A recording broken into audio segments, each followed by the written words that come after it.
New year, new economy. In 2023, Americans dealt with soaring inflation, high grocery and gas prices, rising interest rates, but somehow the United States managed to stave off a recession. This time last year, that's what everybody was talking about, a recession.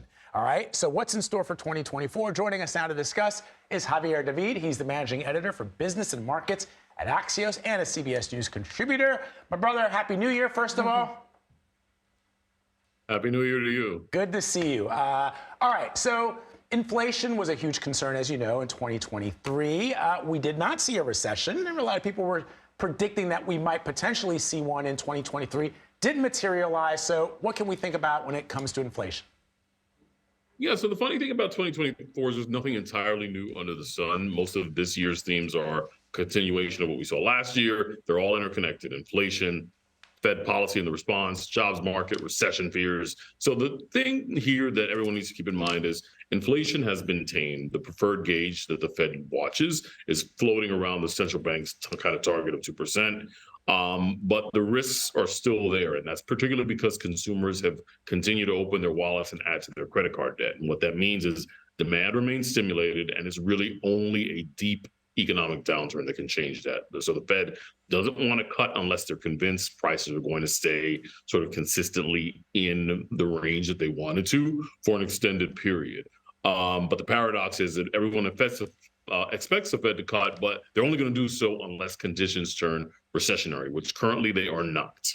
Let's pull a little bit more on that thread that Vlad was pulling on and the fact that everybody was crying recession last year and it didn't materialize. I mean, what can we learn from that so that, you know, these fears and anxieties aren't stirring things up among the American people?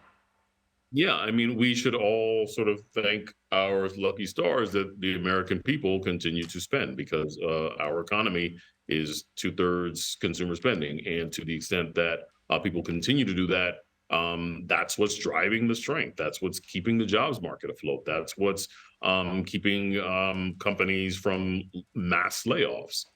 We haven't seen any of that.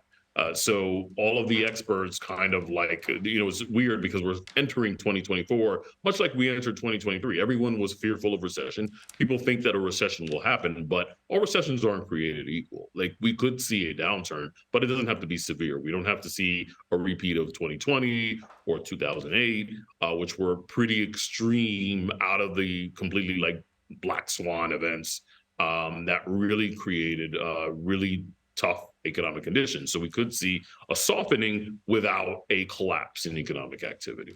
So Javier, what's your prediction for the Fed this year? The Fed will more than likely cut. I'm not in the prediction business. I'm not in that sort of game, but I do think that things are going to get dicey closer to the elections. And the elections, I think, is arguably the biggest wild card and the only real unknown hanging over the 2024 economy. So I do think that we will probably see a Fed cut in the second half, but not before that.